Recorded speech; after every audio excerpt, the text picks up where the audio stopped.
তো হ্যালো, তো তোমার ফ্রেন্ডশিপ, তোমার বন্ধুরা কি তোমার এই কলমের জন্য বলি কি তুই তো ভিক্ষু, তুই তার জন্য এরকম পচা কলম ইউজ করিস? হ্যাঁ হ্যাঁ জানি, আমাকে পচা, তার জন্য ভাবলাম আজকে চলো একটা কলম প্ল্যানি বানানো একটা চলো।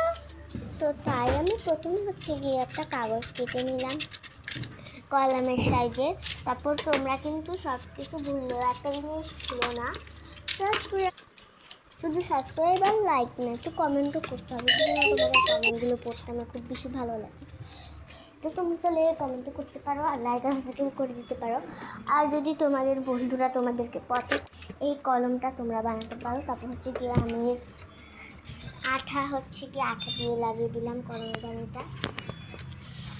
তারপর গিয়ে আমি কলম আরেকটা কলম দিয়ে ফুটা দিয়ে দিচ্ছিলাম কলমের উপরে আর কি।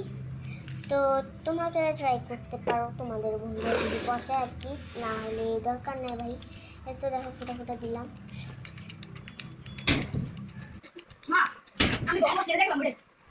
তুই তো গরিব, তার জন্য তোর আঠার পিছনের দিকে একটা স্টিকার খুলে দিলি।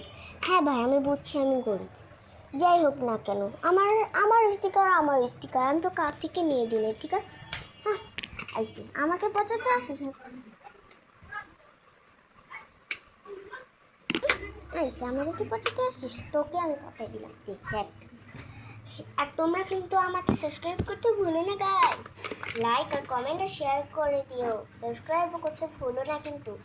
আর নেক্সট কি ভিডিও নিয়ে আসবো অবশ্যই সবাই কমেন্টে বলে দেবে। আর আমার টেবিলের লুকটা কেমন লাগছে, তোমাদেরকে স্টিকার সুন্দর করে ড্রয়িং করে দিছে, অবশ্যই সবাই কমেন্টে বলবে। তারপর আমার ভাই তারপর আমি দৌড় মেরে থেকে যে মোবাইলটা নিয়ে আসলাম। তো এই যে দেখো আমার কলম রেডি। তোমাদের কাছে ভালো লাগে থাকলে অবশ্যই